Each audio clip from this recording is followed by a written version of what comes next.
सत साहिब सतगुरुदेव की जय। बंदी छोड़ कबीर साहिब जी की जय। बंदी छोड़ गरीबदास जी महाराज जी की जय। स्वामी राम देवानंद जी गुरु महाराज जी की जय हो।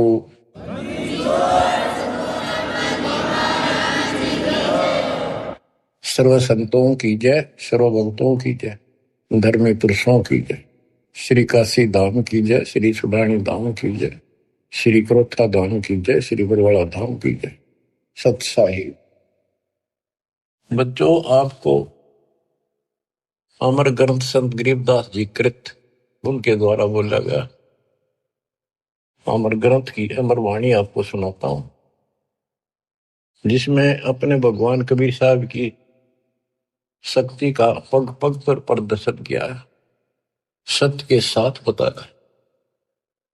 आप सुन रहे हो कि परमात्मा सच्चाई कहा करते थे और बताया करते थे कि भाई जो साधना तुम करते हो ठीक नहीं है, और वेदों को पढ़ते हो, वेदों के विपरीत काम करते हो। कम से कम अपने वेदों को संभालो, गीता को देखो, उसके अनुसार तो कर लो, कुछ तो राहत मिला। तुम तो कति नीचे जा लिए। वेद पढ़े पर वेद ना जाने, वाचे पुराण 18, और जड़ को अंधा पत्ते खुआवे, यानी पत्थर की पूजा करें भूल गए सृजनहारा। संत गरीबदास जी की एक एक वाणी सत्य है, क्योंकि उन्होंने आंखों देखा दिव्य दृष्टि से, वो पिछले रील जला के और वो का वो लिखवाया था।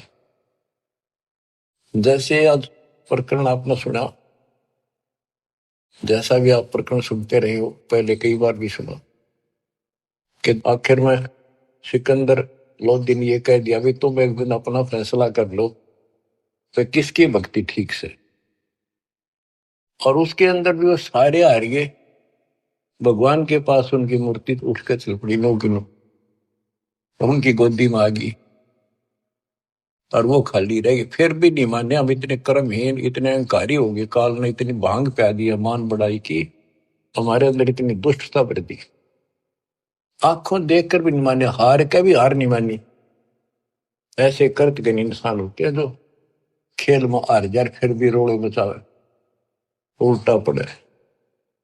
तो बच्चों, कुछ दिनों के बाद परमात्मा चाहते थे कि ये मेरी आत्मा मुझे पहचान ले। हिंदू भी उसी के बच्चे, मुसलमान भी उसी की आत्मा, या तो हम अलग अलग हो गए, इस काल न करवा दी। अब मालिक चाहता है कि ये फिर से मुझे संभालने, किसी तरह परख ले मुझे, भगवान वाली कसौटी पे देख ले कसकर। तो सारे खरे थे ये, लेकिन कति नहीं माने उस टाइम। अब परमात्मा वो लीला ना करके जाते, चाहे किसी ने मानी चाहे ना मानी। तो आज हम क्या बताते, भगवान के लीला करा करे, कैसी करता है। उसमें जो लीला करके आज बच्चों हमारा काम आ गई, उसमें हम होंगे ढीठ, ब्राह्मण भी हम होंगे, मुल्ला काजी भी मारे कैसे हम ही होंगे दुष्ट आत्मा। फिर भी दयालु है वो, बाप है हमारा, हमारे सारे अवगुण भूल जाता है। उसको पता है कि इनका दोष नहीं, ये काल ने भांग पे रखी है। कबीर ये माया अटपटी सब गट आनड़ी, किस किस को समझाऊं, या कुएं भांग पड़ी। तो दत्ता ने वो लीलाएं की जो भगवान किया करता है। आज वेदों से दास ने प्रमाणित कर दिया कि वेद ये कहते भगवान ऐसी लीला करता है। ऐसी लीला बता दो किसी ने करी हो, ईसा जी ने करी हो, हजरत मोहम्मद जी ने करी हो, हजरत मूसा जी ने करी हो, हजरत दाऊद जी ने करी हो, 1,80,000 पैगंबरों ने करी हो, राम कृष्ण ने करी हो, ब्रह्मा विष्णु शिव ने करी हो, बता दो जो वेदों से मेल खाती है। फिर हु इज गॉड? जो ऐसी लीला करता है ही इज गॉड। कैसी करता है? परमात्मा सबसे ऊपर के लोक में रहता है, वेद बताते, वहां से गति करके आता है, अच्छी आत्माओं को मिलता है। वहां पर ऊपर अपने लोक में राजा के समान सिंहासन पर विराजमान है, सिर पर मुकुट है उसका, देखने में राजा के समान है।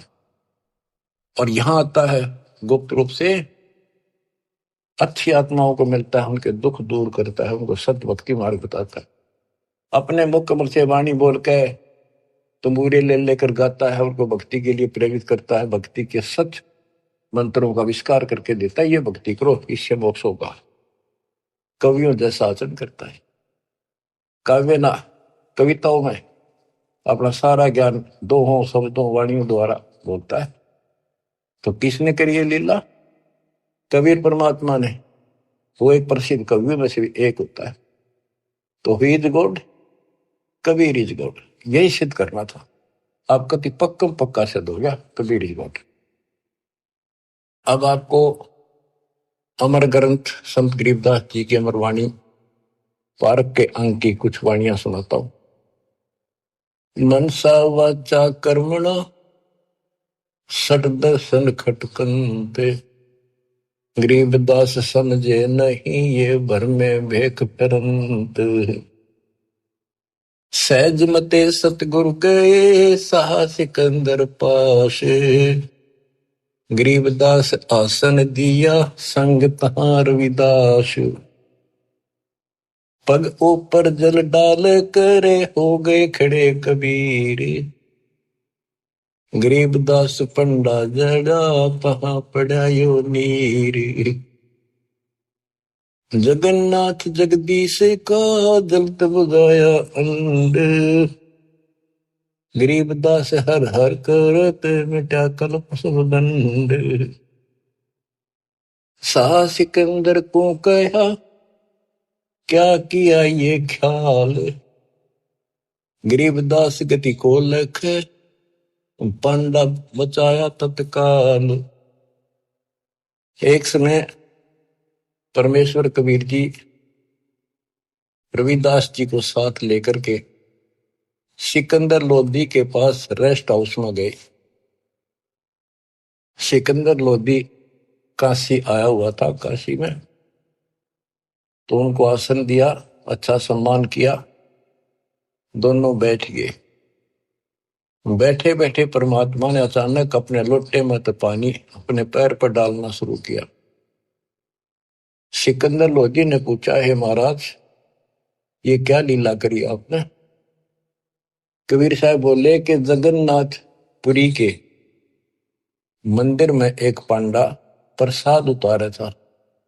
वहां पर प्रसाद कैसे बनाते हैं, चूल्हा जला दिया, उसके ऊपर टोकनी धरनी शुरू कर दी, टोकनी पीतल के।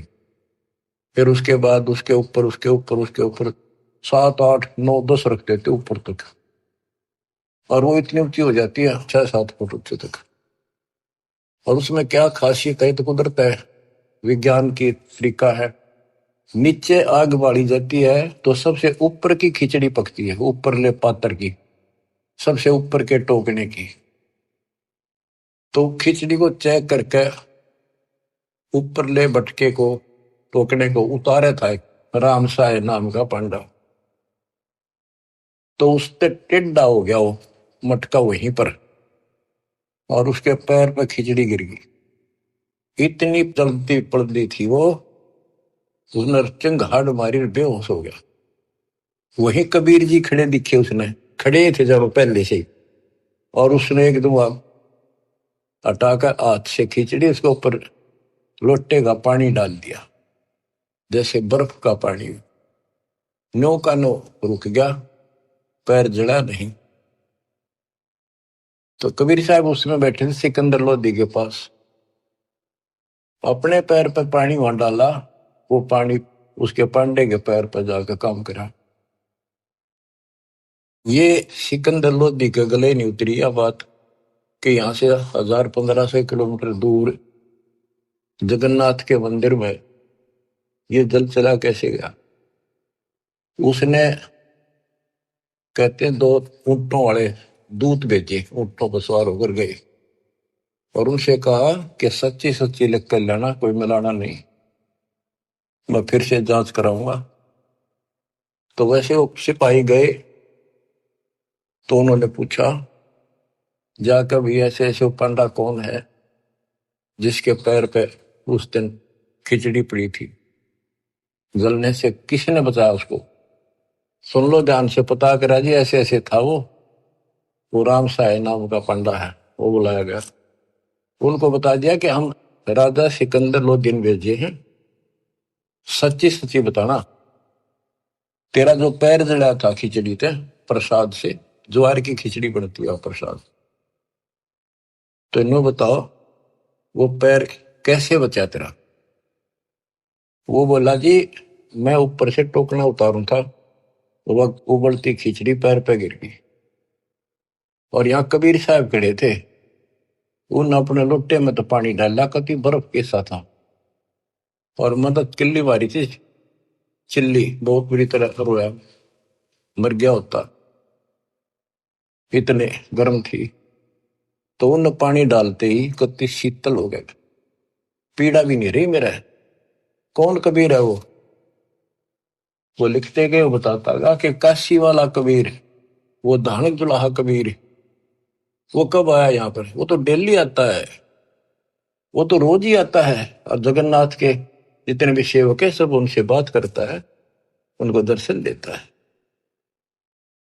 और 10 5 और कहा जी ऐसी बात है, बिल्कुल सच्ची, हम यही खड़े थे, इसने आवाज लगाई जो बाजी आए, हम तो इधर उधर से काम छोड़ के सेवा छोड़ के, तो दूत नो की नो लिख लेगी।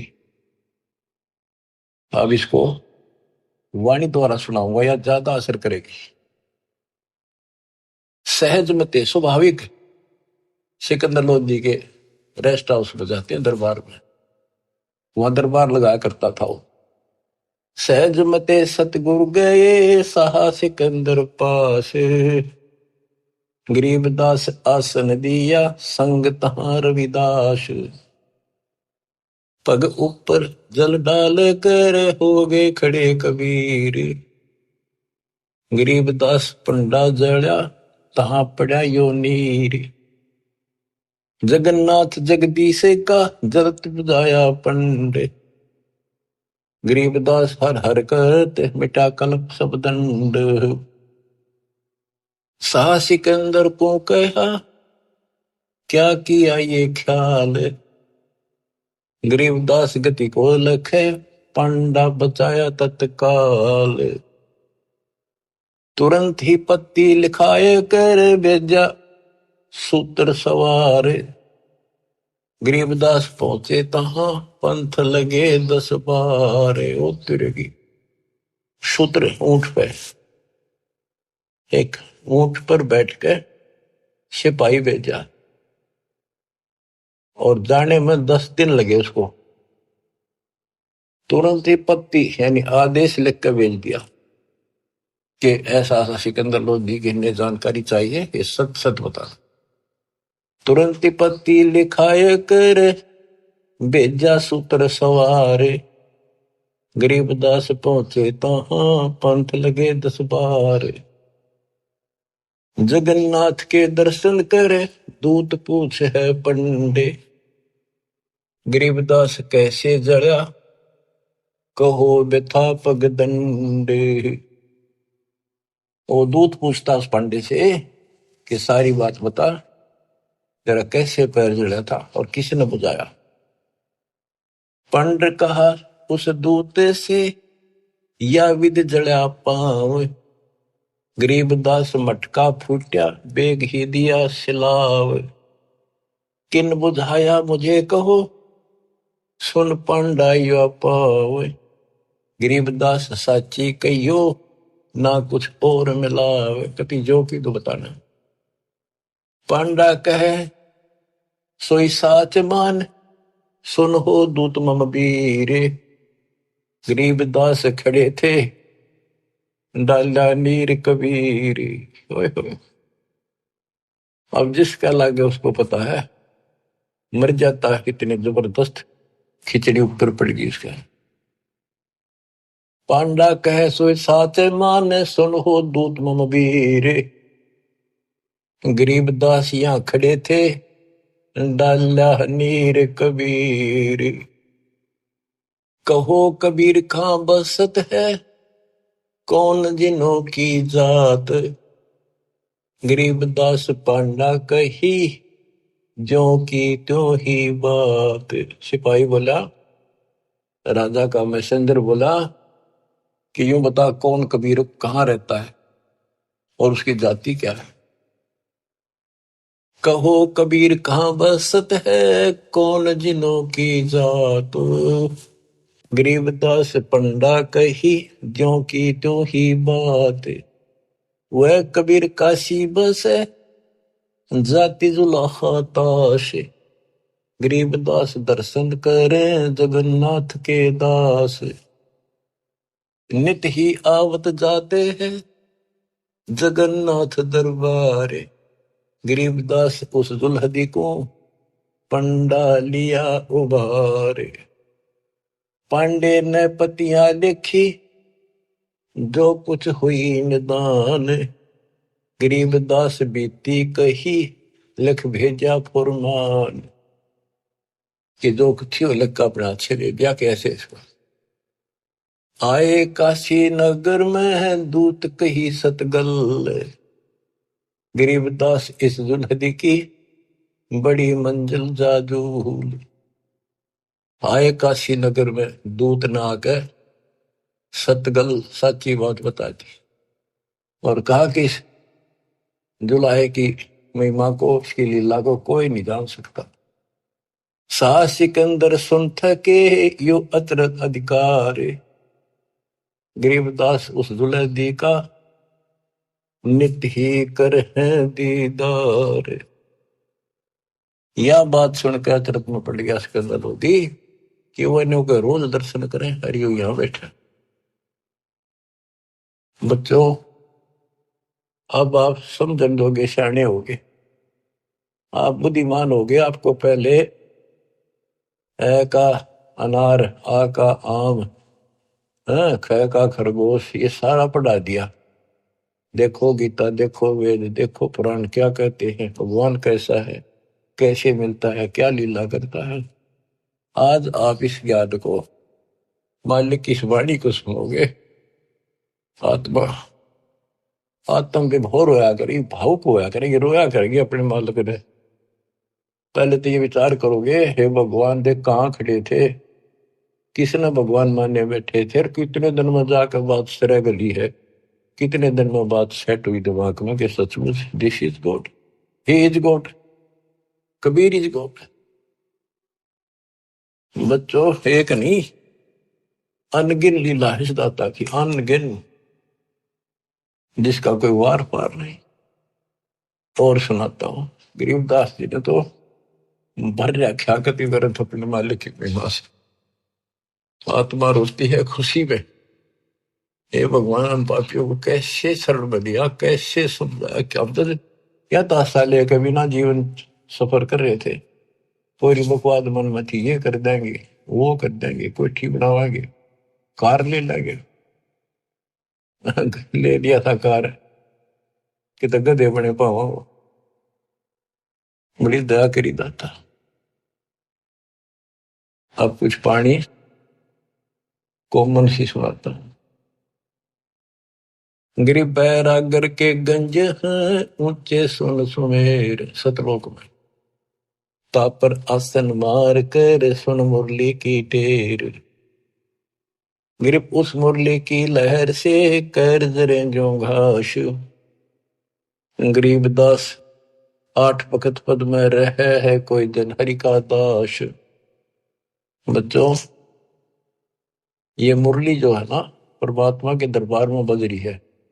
ये यहाँ की मुरलियां, तो ये भी मुरली है यहाँ की, यहाँ भी आवाज बंसरियां बजती है, लेकिन यहाँ की तय करने की भी नहीं। उसने सुनने के बाद जब हम भक्ति शुरू करते हो आप, तो भक्ति का जितना प्रभाव पड़ता जाएगा और आपका भक्ति लेवल चलता जाएगा ऊपर को। जैसे जैसे बीपी नापते हैं ना, हवा भरते हैं, उसमें ऊपर चलता पारा, उस मशीन, खड़ी मशीन बीपते दूसरी चल गई।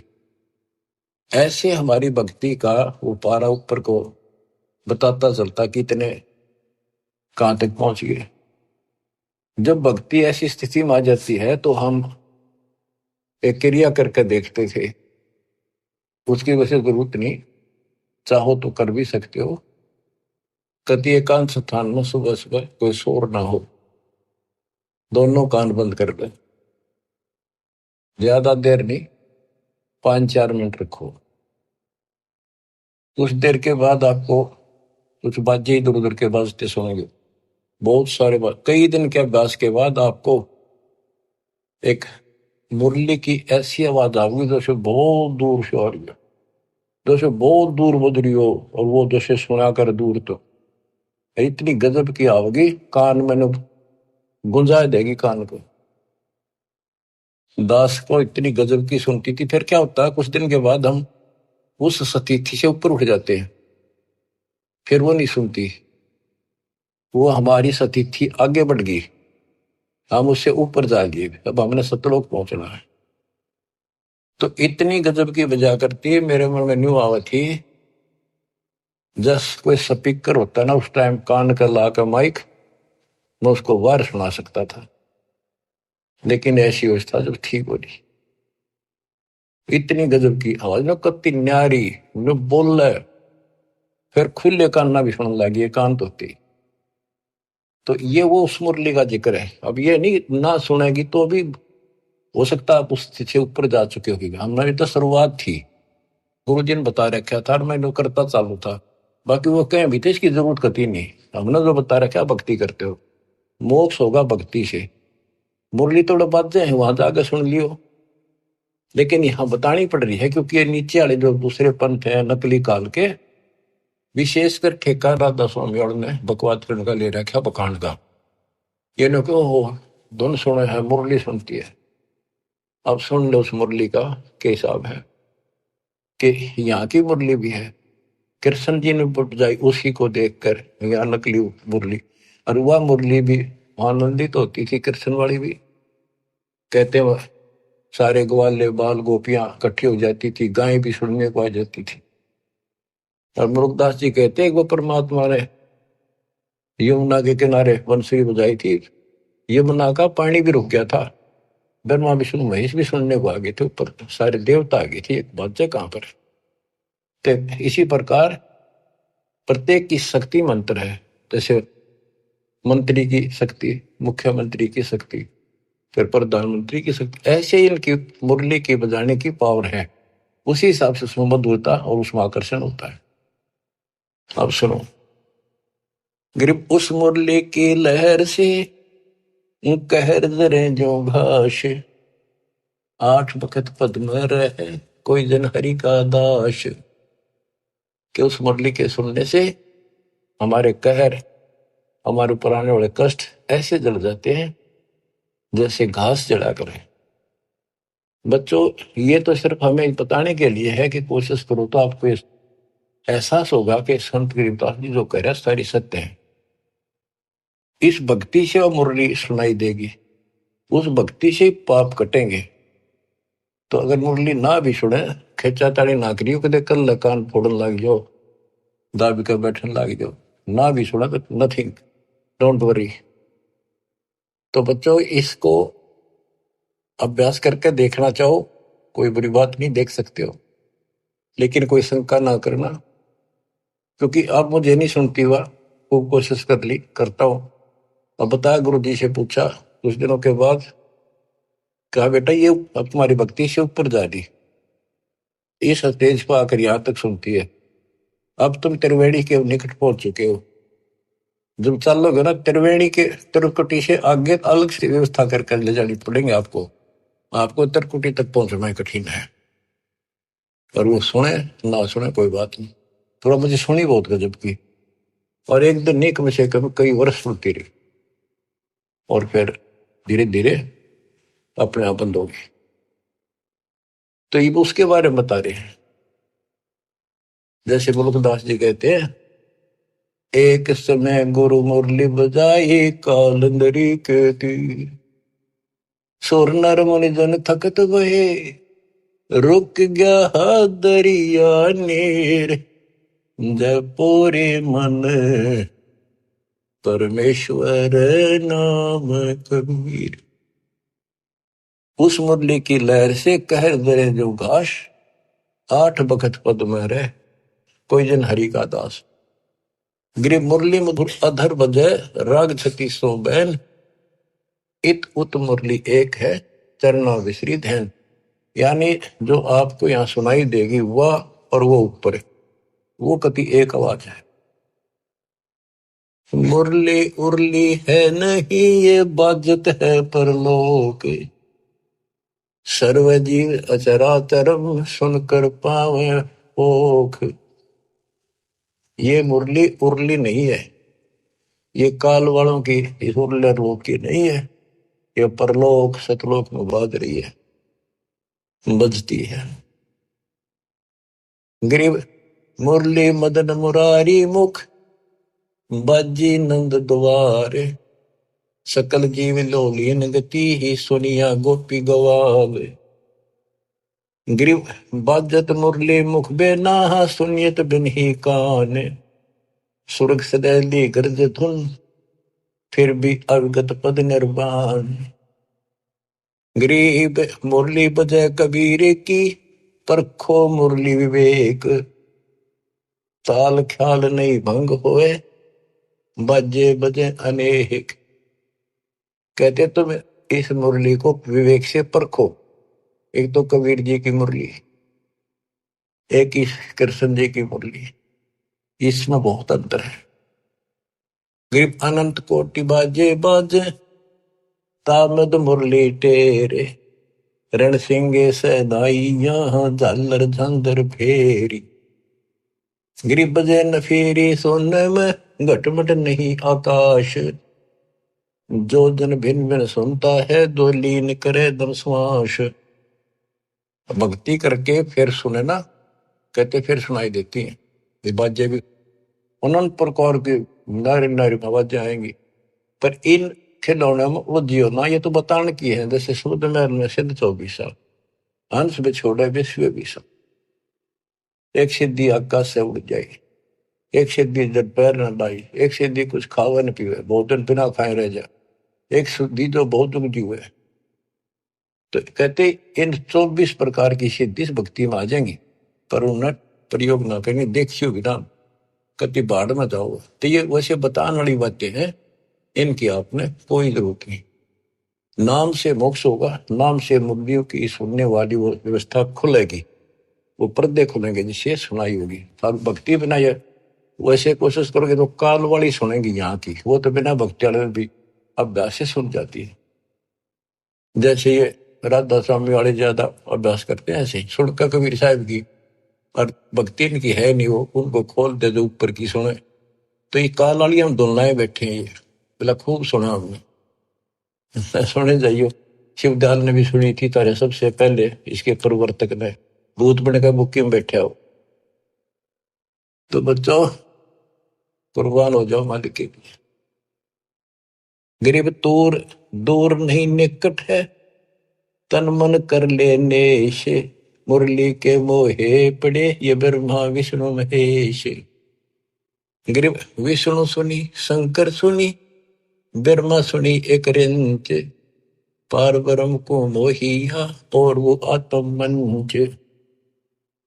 अब क्या कहते हैं कबीर साहब ने इनको एक एक नाम दे रखा, और इन्होंने भी कोशिश की उस मुरली को सुनने की, थोड़ी थोड़ी नाम मात्र से सुनी, फिर उतनी ही ज्यादा पूरी फुल नहीं आई इनके पास। गिरी मुरली सुरली सुरती सुन, मान सरोवर तू नहाए, अनंत कोट तीरथ बगे पर भी दो समझाए। गरीब मुरली बाज अगाध गति, शिव बिनत विष्णु सुन लीन, उस मुरली की टेर सुन नारद डारी बीन। नारद जी बीन एक बीना बजाते हैं बड़ी सुरीली, कहते उसने सुनकर उसने भी अपने बीन फेंक दी कि उसके सीता आनंद है नहीं। गरीब नारद सारद सब थके, सनक सनंदन संत, अनंत कोटि युग कल्लप क्या बाजत है बेअंत।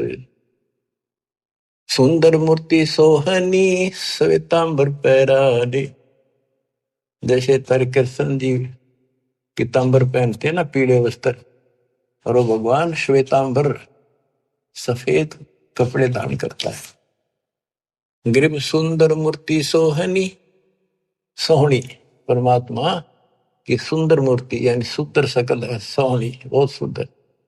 श्वेतांबर पैराने, मुरली जाके मुख बजे, दर दीवार गलता में। अब ये वाणियों को सुनना भी अति आवश्यक है, क्योंकि इनका जो डायरेक्ट प्रभाव आत्मा से है, ये आत्मा को खींचती है, चार्ज करती है। गरीब सुंदर मूर्ति सोहणी, श्वेतांबर पैराडे, मुरली जाके मुख बजे, दर दीवार गलता हान। कि जिसके सफेद वस्त्र पहन रखे वो सफेद श्वेतांबर है, पीतांबर नहीं। और चाहे तो कैसे अंबर कर दे, पर उसका विशेष सफेद वाणा है। गरीब कालंदरी के तीर, बाजी मुरली मुख कबीर, सुनी ब्रह्मा महेश को, और दरिया का नीर। ओए होए, कबीर साहब ने यमुना के किनारे बजाई, उस दरिया के पानी ने भी सुनी, ब्रह्मा विष्णु महेश भी नीचा आ गए अपने स्वर्ग लोक से चढ़कर। उनको मुरली बाजे थी, उसने भी छोड़ के आगे। गिरिव सूक्ष्म मूर्ति तलोक में, छत्र से तस्तर शीश, बाहर भीतर खेलता कबीर अवगत जगदीश। गिरिव बिरंगनाद अगाध गति, राग रूप हो जात, नूरी रूप हो गया पिंड पुराण सब गात। गिरिव उस मुरली की टेर सुन, फेर धरत नहीं जून, आसन गगन अजूद बिन, विचरत सुन बेसुन। देखो एक एक वाणी का असर बतानी जरूरी है गरीबदास जी ने, इसलिए बता दी कि कोई नो ना सोचा है कि गरीबदास जी को सारी बातों का बेरा नहीं था, ऊपर के ब्रह्मांड में क्या घटना हो रही है। तो ये बता दिया, अगर तुम उस मुरली ने सुनने लग गए, फिर ये इतनी गजब की है, ये तो मालिक की व्यवस्था से चल रही है, फिर हम उसे आप ऊपर उठ चले जाते हैं तो हम वहां टिकते नहीं, और किसी तरह नामखंड हो गया, और वो वहां तक पहुंच गए, मुरली सुन रहे हो आप उस मुरली के सुनने में इतने लीन हो जाओगे, भक्ति भी छोड़ दोगे, और जब वह बैठ जाओ एकांत में और उसको सुनते रहोगे, इतना आनंद आओगा। तो उससे क्या होगा, बैठने में तो तप हो जाएगा, और उस मुरली को सुनते सुनते जीवन पूरा हो जाएगा। फिर क्या होगा कि आपको उससे ऐसी स्थिति आ जाएगी, आपके उस शरीर में इतनी चार्ज हो जाएगा कि ऊपर घूमते रहोगे, जैसे कटी पतंग घूमे अगर ऐसे घूमता रहा जीव आपका, उसको कोई वर्षों तक, कोई हजारों युगों तक वो पुनर्जन्म नहीं, पर वो धक्के नहीं खाए जाएगा, हूं भटके जाएगा, जैसे को गिरा घूमया करें, चलते रहेगा वो अपने आप। उसकी ऐसी स्थिति बन जाएगी, वो रुक नहीं सकता, फिर उस समय पूरा होते फिर पृथ्वी पर होगा। तो ये सारी इसलिए बता रहा हूं, कोई तुम इससे करना चिपक जाइयो, बतानी इसलिए जरूरी है कि इसमें लिखा है, काल ने नो ना कह जाने वाले, क्या कभी गुरु जी ने आपका ने बताई थी, इसलिए बता रहा हूं, क्योंकि काल बहुत उस्ताद है।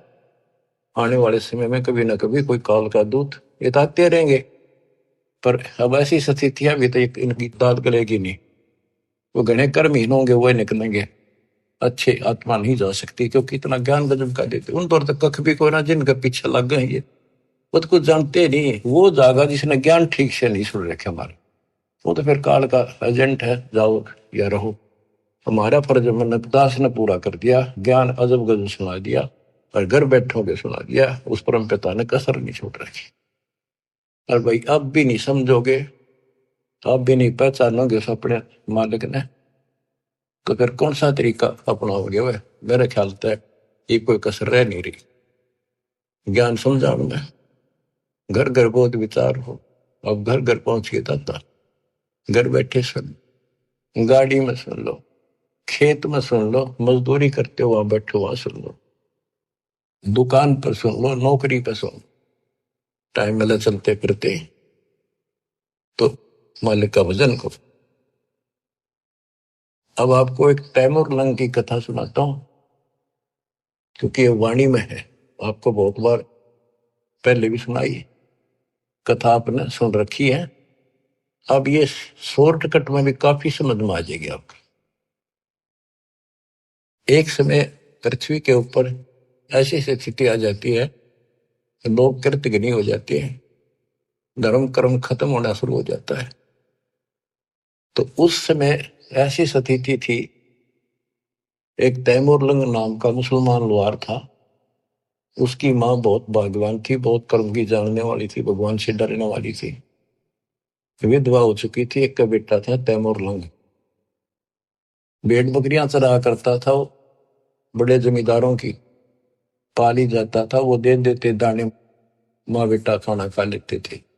पहले पैसे नहीं होते थे, हमने देखा, हमारे सामने की बात है, जो पाली वगैरह हमारे यहाँ लगते थे, उनको साल में कपड़े, गेहूं चने महीने साल के बांध दिए जाते थे, छठे महीने दे देते थे। वो कपड़े लत्ते कभी कोई बनवा दिया, नगद नहीं देते थे। और जरूरत भी ना थी उस टाइम ऐसी कि माया की तय मांग ज्यादा असर कर रही है।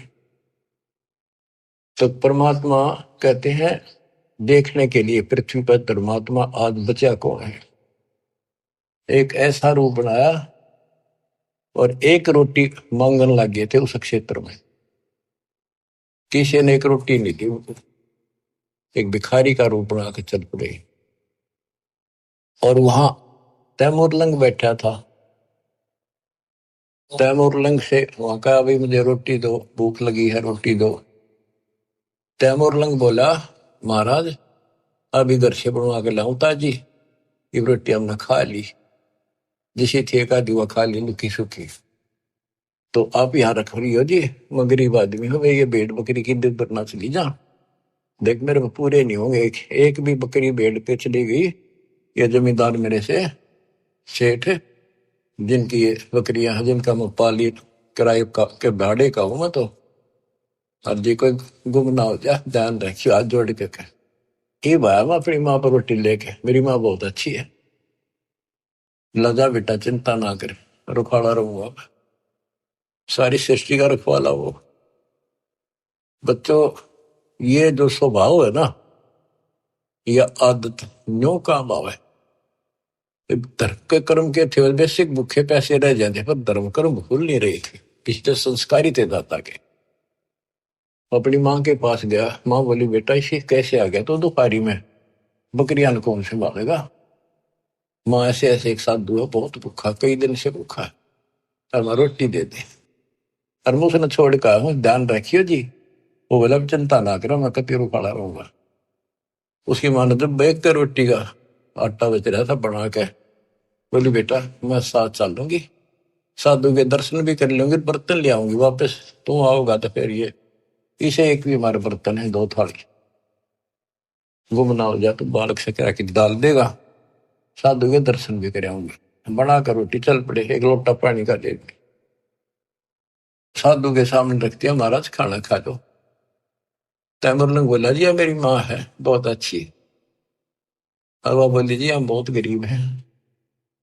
वो खाना खान लगे ना, मोटी मोटी रोटी उतार दी पहले, बड़ी बड़ी, बालक ने जितने ग्रास खाए, जितनी बार वो माई ने कहेंगे महाराज जी हम बहुत गरीब हैं, कति रोटी सुबह की हो जा, कई पर शाम नहीं होती, इसी तो दया करियो, आप रोटी टाइम पर खा जाओ और घना नहीं मांगते, दया करियो।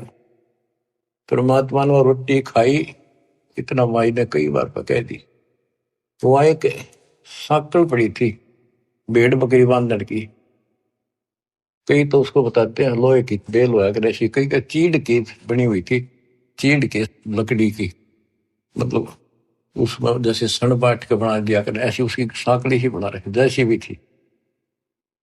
उसको 3-4 बार इकट्ठा किया, हाथों पकड़न जोगी, और 6 इंच आगे रहेगी, 8-7 इंच, वह करके इकट्ठी रोटी खा के पी का पानी, परमात्मा खड़े हुए कि उसका 7 मारी उसके लड़के के कमर में, 1 2 3 4 5 6 7 मार के फिर लातर मुक्के मारे गुस्से।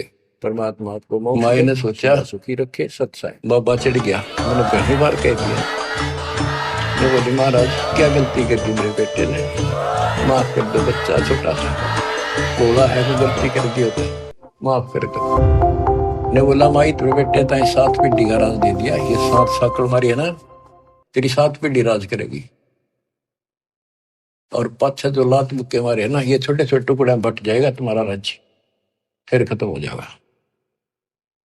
युवा माई के एंड की वह सोचे देख पागल, ये तो बावड़ा बाबा है, जो मुंह मांगा बक्का है, जो करने लग गया शेड सी उठे इसके तक। इतनी सोच ही रही थी यूं कह परमात्मा अंतर ध्यान हो गए वहीं। तब माई रो पड़ी, दंडवत करी, मेरे अवगुण माफ करियो, मैंने बहुत गलत सोच लिया, बावड़ा समझा। बच्चों, वह एक रोटी रोटी तमर लंग को देनी ताता साथ बादशाही लेनी। एक रोटी इतनी फड़गी, सच्चे दिल ते सब कुछ दे दिया। एक तो भरा घर है और छक्कर रोटी खवा दी, 5-4 दान वो भी है, पर घर में एक का रोटी काटा रोए खवा दिया। सब कुछ सौंप दे साहिब को, का जिनों केसरिया, उन्हें सर्वस्व सौंप दिया। शाम की रोटी नहीं थी, सुबह की आओ कीते, रात ने किता आ जाएगी, कोई परवाह नहीं करी। तो बच्चों, दान मेर छोड़ना नहीं। तो फिर क्या बताते हैं, गरीब दिल्ली अकबराबाद, फिर एक स्थान है अकबराबाद, दिल्ली अकबराबाद सब लाहौर को जात, रोटी रोटी करते हैं कि नैन बूझी बात। कहते हैं दिल्ली अकबराबाद फिर लाहौर, वहां से होता दिल्ली से लेकर, क्योंकि यहाँ भी मुसलमानों का राज था दिल्ली, अकबराबाद फिर लाहौर, किससे रोटी रोटी करते हैं कि नैन बूझी बात। गरीब तैमुरलंग को तालीम मिले एक रोटी की चाह, जिंदा रूप कबीर धर ही सुनी तैमुरलंग की माए। गरीब रोटी पोई प्रीत से जल का ठूठा हाथ, जिंदे की पूजा करी मात पुत्र दो साथ। गरीब संकल का ढी चीट की सम्मुख लाई सात, लात मुक्के लाए कर जिंदा भया अजात, अदृश्य होगा। गरीब तैमुरलंग हूं मोरे है, मन में कुछ न चाह, मौज मेर मौला करी दीना तकत बिठाए। तैमुरलंग न तो यह सोची भी ना थी मैं राजा बनूंगा, वो तो अपने मस्त था भी, रोटी ठीक टाइम पे मिलन लाएगी। और कहते मौज मेहर मौला करी दीना तकत बिठाए। गरीब हिंद जिंद सब ही दी, सेत बंद लग सीरे, गड गजनी ताबे करी जिंदा इसम कबीर। के पूरा हिंदुस्तान सेतु बंद तक, अपना हिंदुस्तान सारा वहां पर जो सेतु बंद है, रामचंद्र जी ने उस उधर लंका पर धावा बोला, जो लड़ाई करी वहां तक, और गड गजनी तक, यहां तक का राज तैमुरलंग को दे दिया। गरीब सात सही सलनी के लिए पीछे डगमग ख्याल, तैमुरलंग और औरंगजेब लग इन पर नजर निहाल। तैमुरलंग से लेकर औरंगजेब तक दिल्ली का शासन, यानी यहां पूरा शासन इन 7 पीढ़ियों में किया। तैमुरलंग का तीसरा पोता था बाबर, बाबर के बाद फिर वो अकबर, इस तरह ये 7 हुए थे। शाहजहां वगैरह ये उसी प्रणाली के थे।